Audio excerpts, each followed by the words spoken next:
قال الملأ الذين استكبروا من قومه لنخرجنك يا شعيب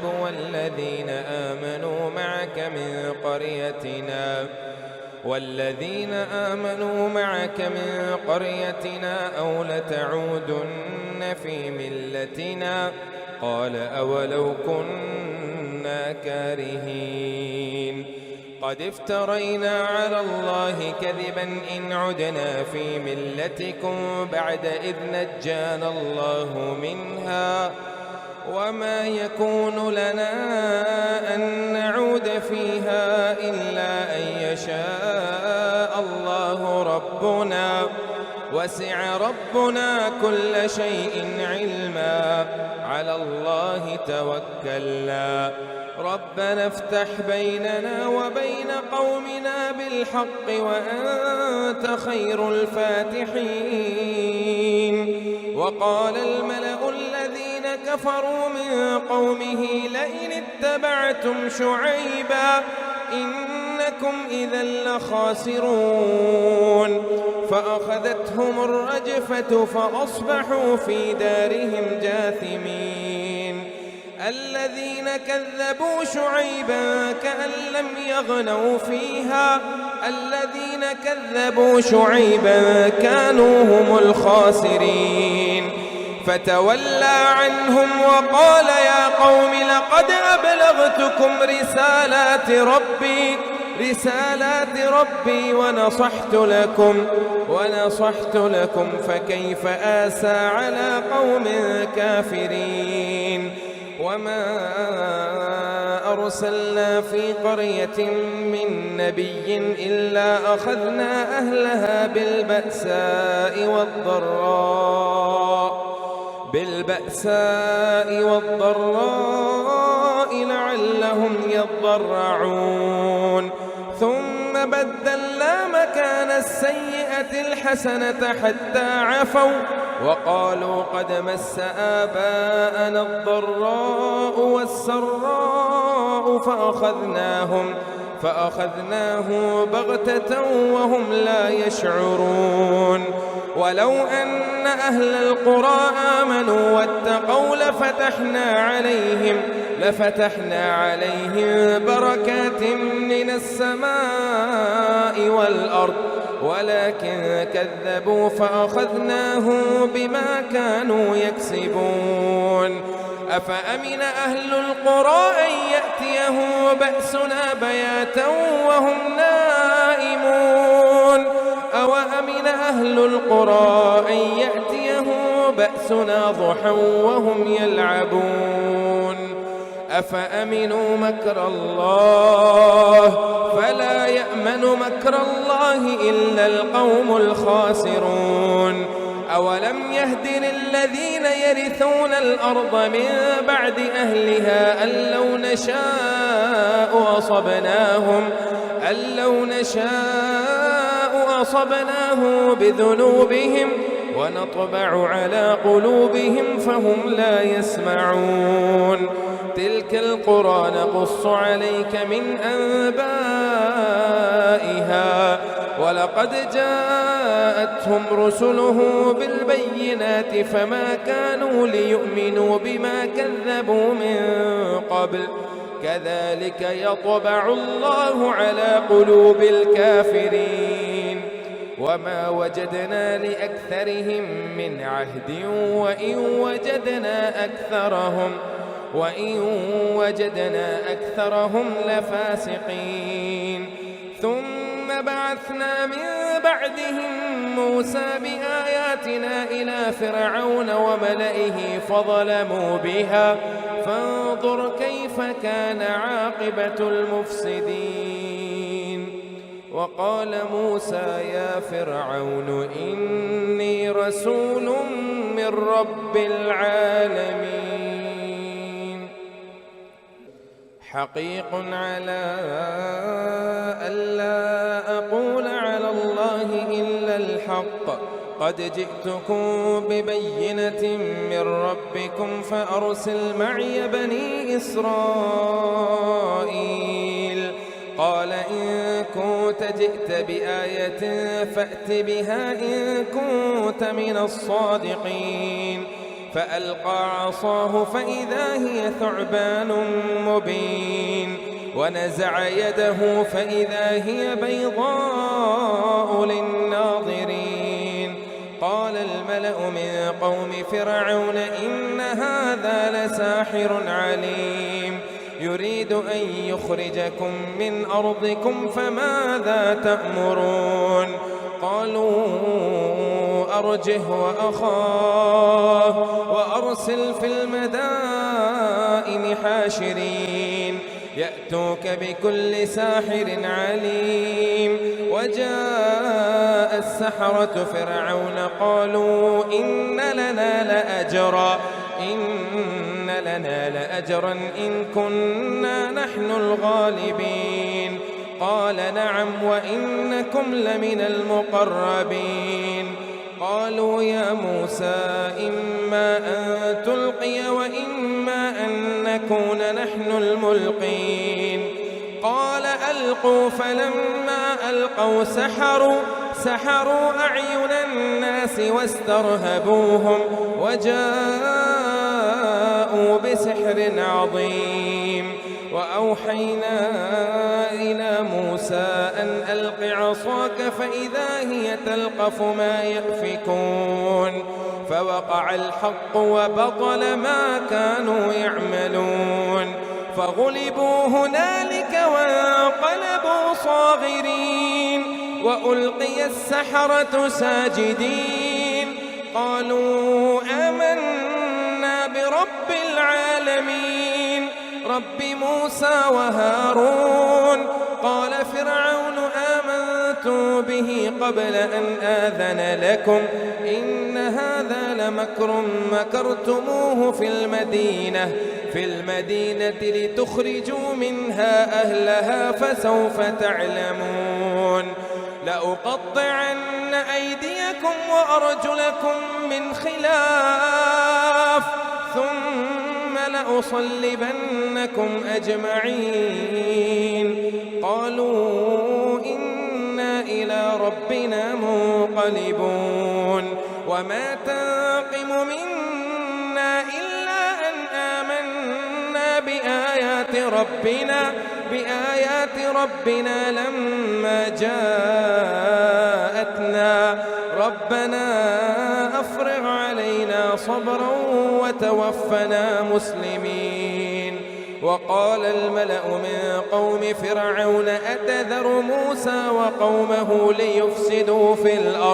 ليفسدوا في الأرض ويذرك وآلهتك قال سنقتل أبناءهم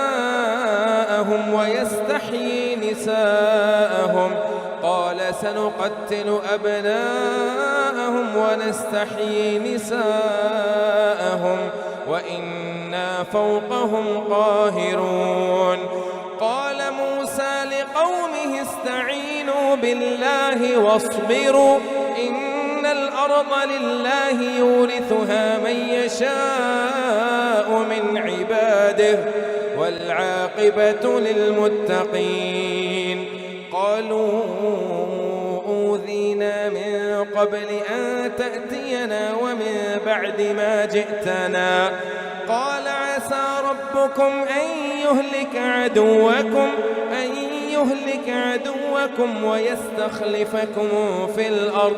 ويستخلفكم في الأرض فينظر كيف تعملون ولقد أخذنا آل فرعون بالسنين ونقص من الثمرات لعلهم يذكرون فإذا جاءتهم الحسنة قالوا لنا هذه وإن تصبهم سيئة يطيروا بموسى ومن معه ألا إنما طائرهم عند الله ولكن أكثرهم لا يعلمون وقالوا مهما تأتنا به من آية لتسحرنا بها فما نحن لك بمؤمنين فأرسلنا عليهم الطوفان والجراد والقمل والضفادع والدم آيات مفصلات فاستكبروا وكانوا قوما مجرمين. ولما وقع عليهم الرجز قالوا يا موسى ادع لنا ربك بما عهد عندك لئن كشفت عنا الرجز لنؤمنن لك ولنرسلن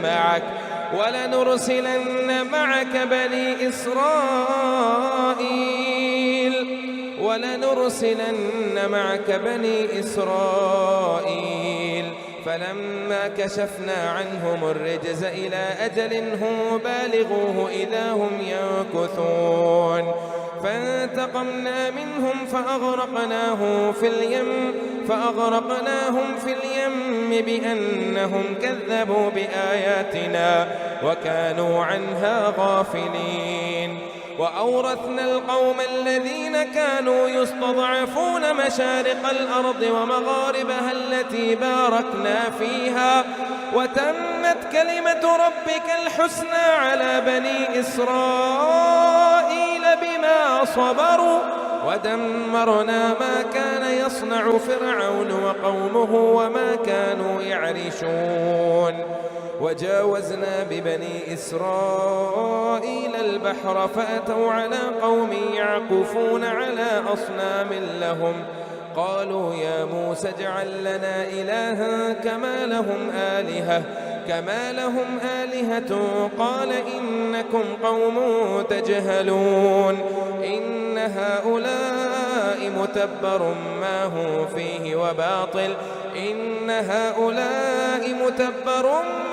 فيه وباطل ما كانوا يعملون. قال أغير الله أبغيكم إلها وهو فضلكم على العالمين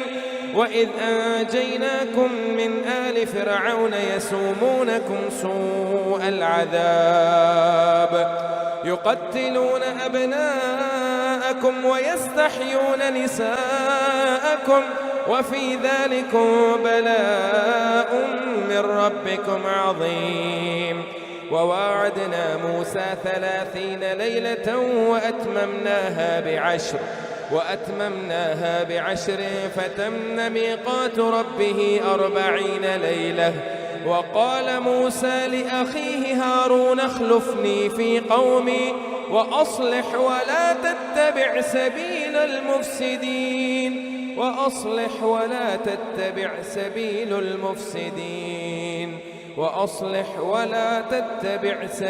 المفسدين. ولما جاء موسى لميقاتنا وكلمه ربه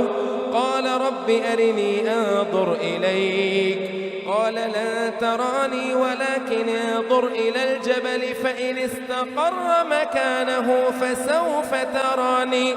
فلما تجلى ربه للجبل جعله دكا وخر موسى صعقا فلما أفاق قال سبحانك تبت إليك وأنا أول المؤمنين. قال يا موسى إني اصطفيتك على الناس برسالاتي وبكلامي فخذ ما آتيتك وكن من الشاكرين. وكتبنا له في الألواح من كل شيء موعظة وتفصيلا لكل شيء فخذها بقوة وأمر قومك يأخذوا بأحسنها سأريكم دار الفاسقين. سأصرف عن آياتي الذين يتكبرون في الأرض بغير الحق وإن يروا كل آية لا يؤمنوا بها وإن يروا سبيل الرشد لا يتخذوه سبيلا وإن يروا سبيل الغي يتخذوه سبيلا ذلك بأنهم كذبوا بآياتنا وكانوا عنها غافلين. والذين كذبوا بآياتنا ولقاء الآخرة الآخرة حبطت أعمالهم هل يجزون إلا ما كانوا يعملون. واتخذ قوم موسى من بعده من حليهم عجلا جسدا له خوار ألم يروا أنه لا يكلمهم ولا يهديهم سبيلا اتخذوه وكانوا ظالمين. ولما سقط في أيديهم ورأوا أنهم قد ضلوا قالوا لئن لم يرحمنا ربنا ويغفر لنا لنكونن من الخاسرين. ولما رجع موسى إلى قومه غضبان أسفا قال بئس ما خلفتموني من بعدي أعجلتم أمر ربكم وألقى الألواح وأخذ برأس أخيه يجره إليه قال ابن أم إن القوم استضعفوني وكادوا يقتلونني فلا تشمت بي الأعداء ولا تجعلني مع القوم الظالمين. قال رب اغفر لي ولأخي وأدخلنا في رحمتك وأنت أرحم الراحمين. إن الذين اتخذوا العجل سينالهم غضب من ربهم وذلة في الحياة الدنيا وكذلك نجزي المفترين. والذين عملوا السيئات ثم تابوا من بعدها وآمنوا إن ربك من بعدها لغفور رحيم. ولما سكت عن موسى الغضب أخذ الألواح وفي نسختها هدى ورحمة للذين هم لربهم يرهبون. واختار موسى قومه 70 رجلا لميقاتنا فلما أخذتهم الرجفة قال رب لو شئت أهلكتهم من قبل وإياي أتهلكنا بما فعل السفهاء منا إن هي إلا فتنتك تضل بها من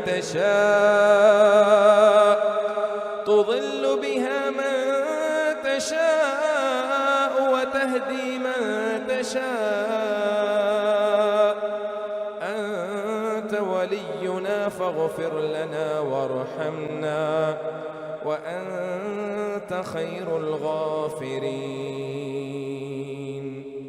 واكتب لنا في هذه الدنيا حسنة وفي الآخرة إنا هدنا إليك قال عذابي أصيب به من أشاء ورحمتي وسعت كل شيء فسأكتبها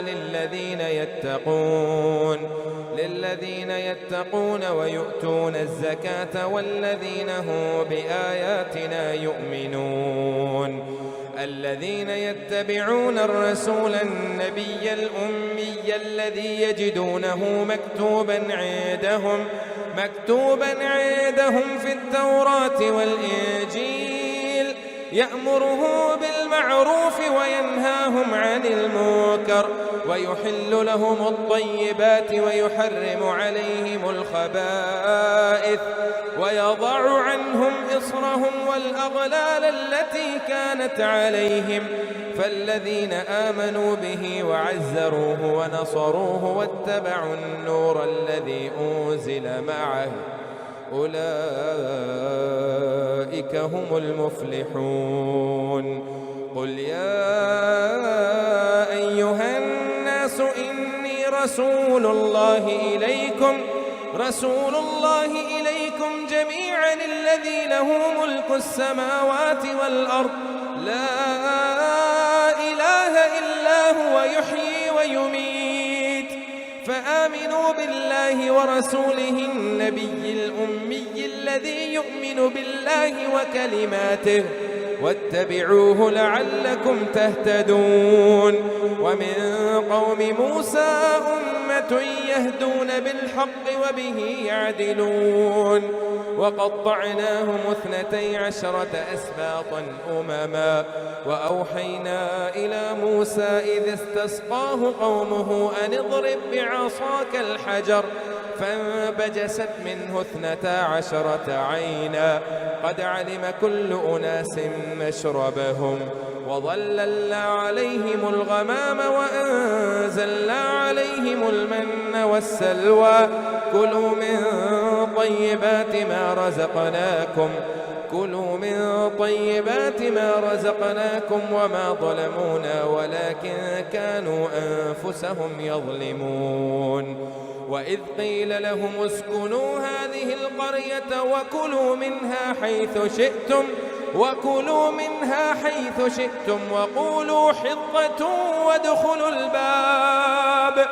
وقولوا حطة وادخلوا الباب سجدا نغفر لكم خطيئاتكم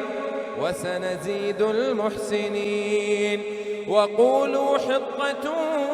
وادخلوا الباب سجدا نغفر لكم خطيئاتكم سنزيد المحسنين فبدل الذين ظلموا منهم قولا غير الذي قيل لهم فأرسلنا عليهم رجزا من السماء بما كانوا يظلمون واسألهم عن القرية التي كانت حاضرة البحر إذ يعدون في السبت إذ تأتيهم حيتانهم يوم سبتهم شرعا ويوم لا يسبتون لا تأتيهم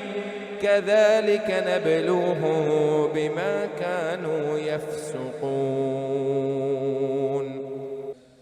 وإذ قالت أمة منهم لم تعظون قوما الله مهلكهم أو معذبهم عذابا شديدا قالوا معذرة إلى ربكم ولعلهم يتقون فلما نسوا ما ذكروا به أنجينا الذين ينهون عن السوء وأخذنا الذين ظلموا بعذاب بئيس بما كانوا يفسقون فلما عتوا عما نهوا عنه قلنا لهم كونوا قردة خاسئين وإذ تأذن ربك ليبعثن عليهم إلى يوم القيامة من يسومهم سوء العذاب إن ربك لسريع العقاب وإنه لغفور رحيم وقطعناهم في الأرض أمما منهم الصالحون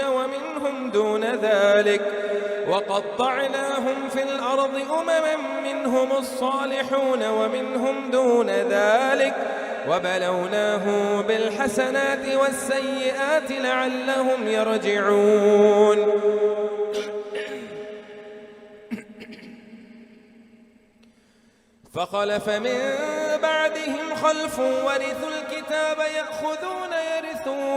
فخلف من بعدهم خلف ورثوا الكتاب يأخذون عرض هذا الأدنى ويقولون سيغفر لنا وإن يأتيهم عرض مثله يأخذوه ألم يؤخذ عليهم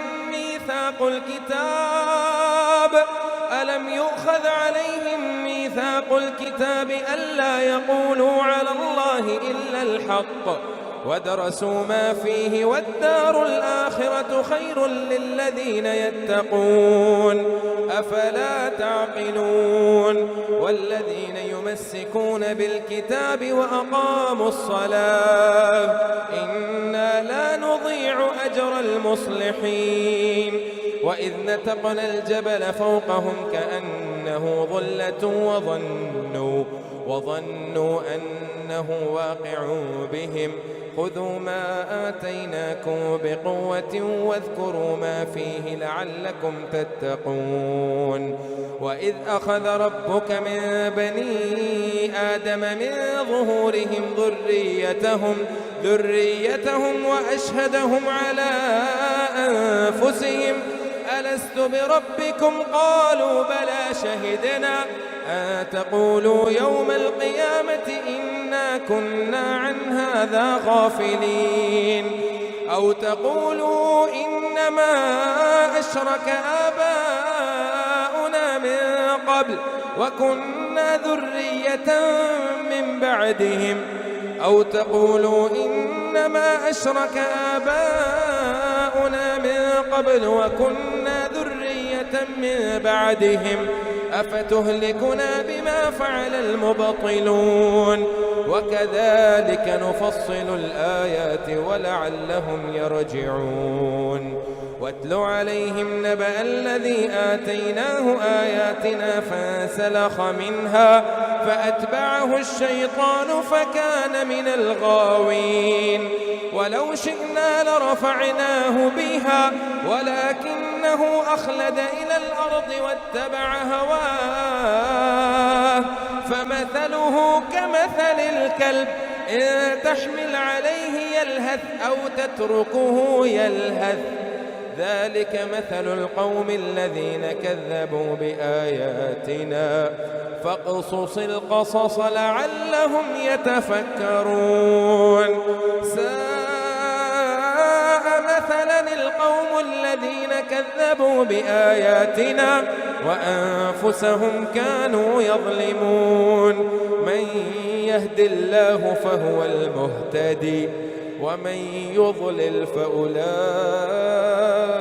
هم الخاسرون ولقد ذرأنا لجهنم كثيرا من الجن والإنس لهم قلوب لا يفقهون بها ولهم أعين لا يبصرون بها ولهم آذان لا يسمعون بها أولئك كالأنعام بل هم أضل أولئك هم الغافلون ولله الأسماء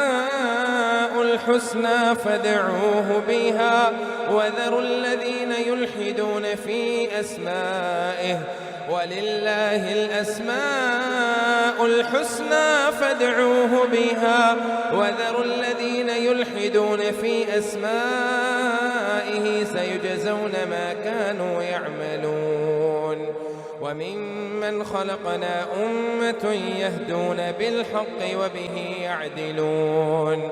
والذين كذبوا بآياتنا سنستدرجهم من حيث لا يعلمون وأملي لهم إن كيدي متين أولم يتفكروا ما بصاحبهم من جنة إن هو إلا نذير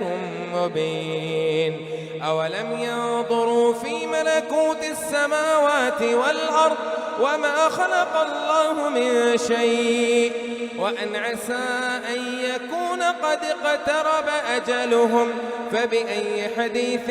بعده يؤمنون من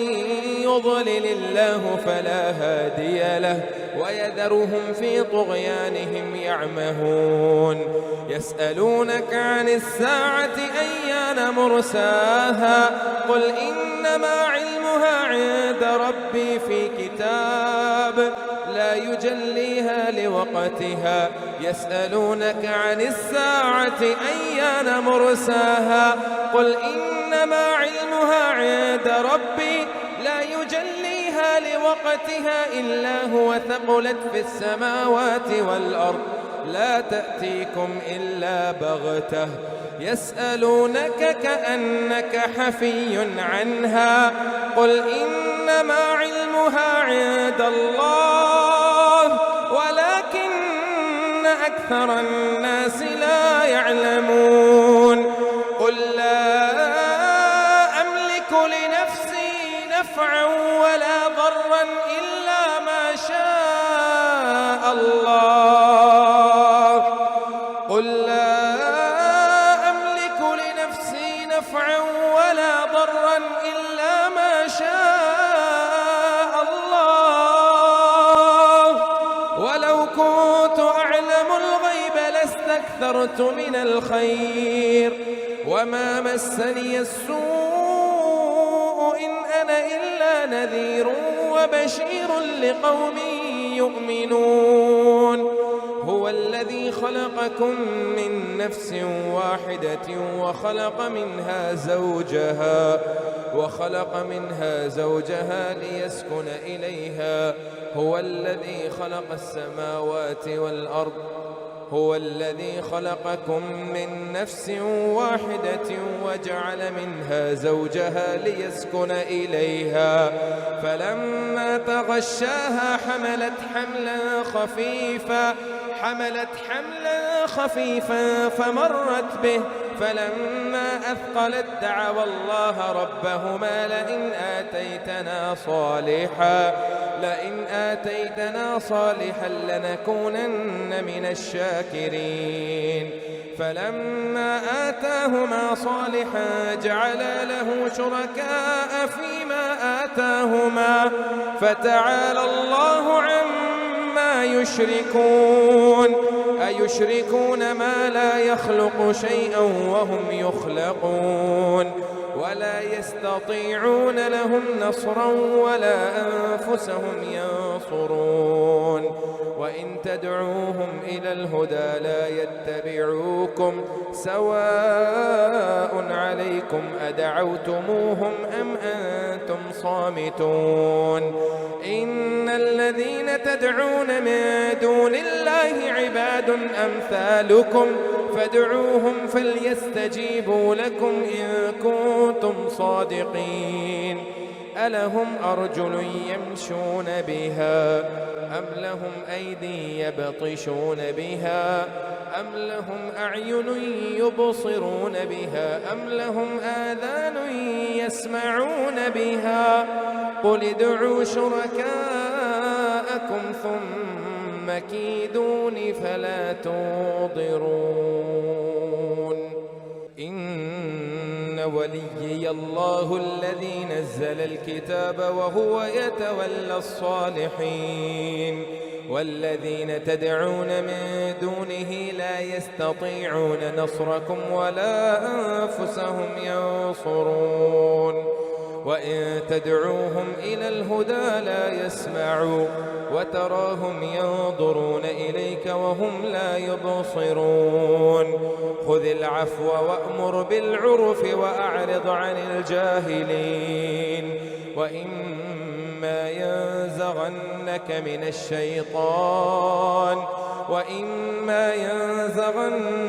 من الشيطان نزغ فاستعذ بالله إنه سميع عليم.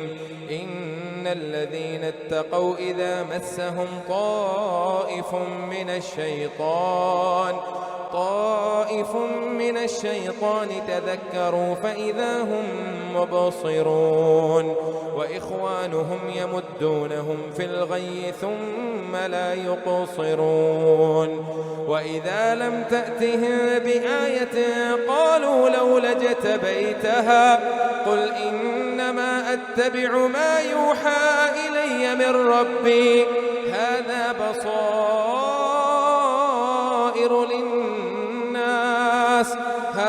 بصائر من ربكم وهدى ورحمة لقوم يؤمنون. وإذا قرئ القرآن فاستمعوا له وأنصتوا لعلكم ترحمون. واذكر ربك في نفسك تضرعا وخيفة ودون الجهر من القول بالغدو والآصال ولا تكن من الغافلين. إن الذين عند ربك لا يستكبرون عن عبادته ويسبحونه وله يسجدون. يسألونك عن الأنفال قل الأنفال لله والرسول فاتقوا الله وأصلحوا ذات بينكم وأطيعوا الله ورسوله إن كنتم مؤمنين. إن إنما المؤمنون الذين إذا ذكر الله وجلت قلوبهم وإذا تليت عليهم آياته زادتهم إيمانا وعلى ربهم يتوكلون الذين يقيمون الصلاة ومما رزقناهم ينفقون أولئك هم المؤمنون حقا لهم درجات عند ربهم ومغفرة ورزق كريم كما أخرجك ربك من بيتك بالحق وإن فريقا من المؤمنين لكارهون يجادلونك في الحق بعدما تبين كأنما يساقون إلى الموت وهم ينظرون وإذ يعدكم الله إحدى الطائفتين أنها لكم وتودون أن غير ذات الشوكة تكون لكم ويريد الله أن يحق الحق بكلماته ويقطع دابر الكافرين ليحق الحق ويبطل الباطل ولو كره المجرمون إذ تستغيثون ربكم فاستجاب لكم أني ممدكم ب1000 من الملائكة مردفين وما جعله الله إلا بشرى ولتطمئن به قلوبكم وما النصر إلا من عند الله إن الله عزيز حكيم إذ يغشيكم النعاس أمنة منه وينزل عليكم من السماء ماء ليطهركم به ويذهب عنكم رجز الشيطان وليربط على قلوبكم ويثبت به الأقدام إذ يوحي ربك إلى الملائكة أني معكم فثبتوا الذين آمنوا سألقي في قلوب الذين كفروا الرعب فاضربوا فوق الأعناق واضربوا منهم كل بنان ذلك بأنهم شاقوا الله ورسوله ومن يشاقق الله ورسوله فإن الله شديد العقاب ذلكم فذوقوه وأن للكافرين عذاب النار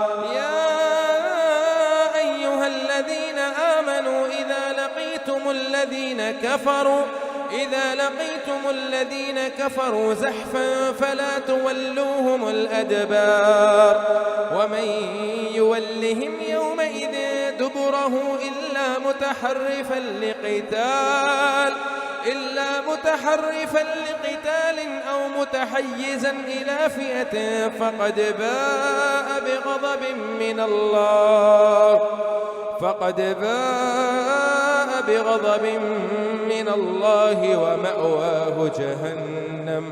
ومأواه جهنم وبئس المصير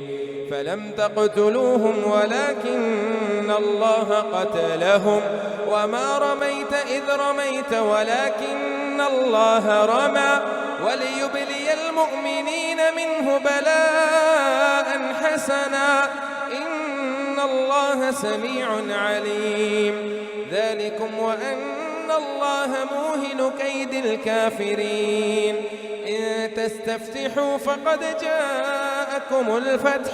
وإن تنتهوا فهو خير لكم وإن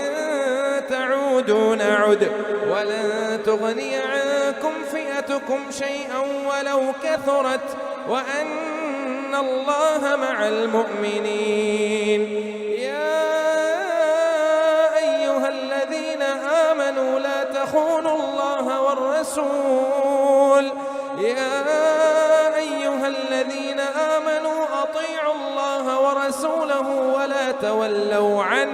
ولا تولوا عنه وأنتم تسمعون. ولا تكونوا كالذين قالوا سمعنا وهم لا يسمعون. إن شر الدواب عند الله الصم البكم الذين لا يعقلون. ولو علم الله فيهم خيرا لأسمعهم ولو أسمعهم لتولوا وهم معرضون.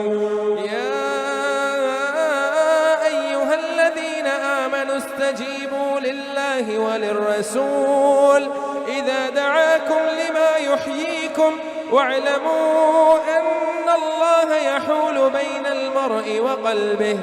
وأنه إليه تحشرون. واتقوا فتنة لا تصيبن الذين ظلموا منكم خاصة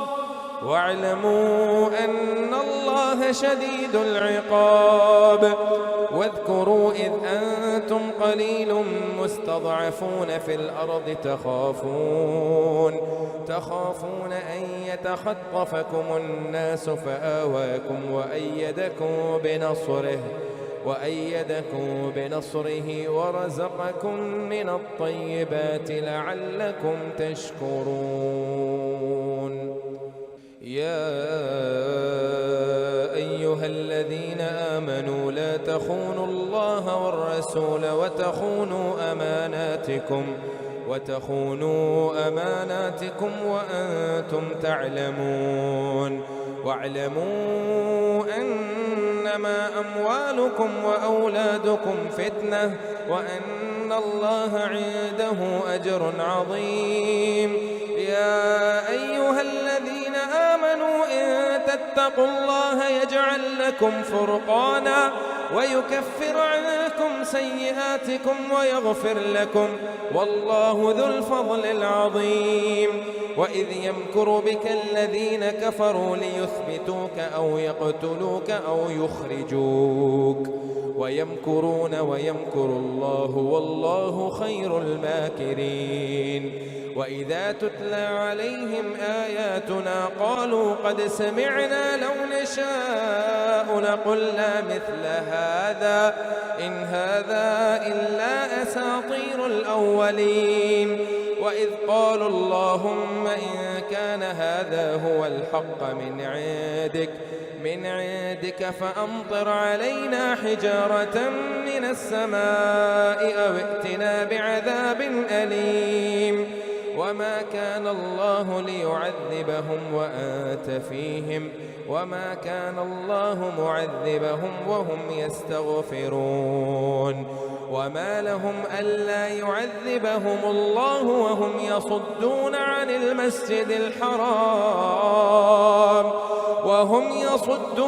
المسجد الحرام وما كانوا أولياءه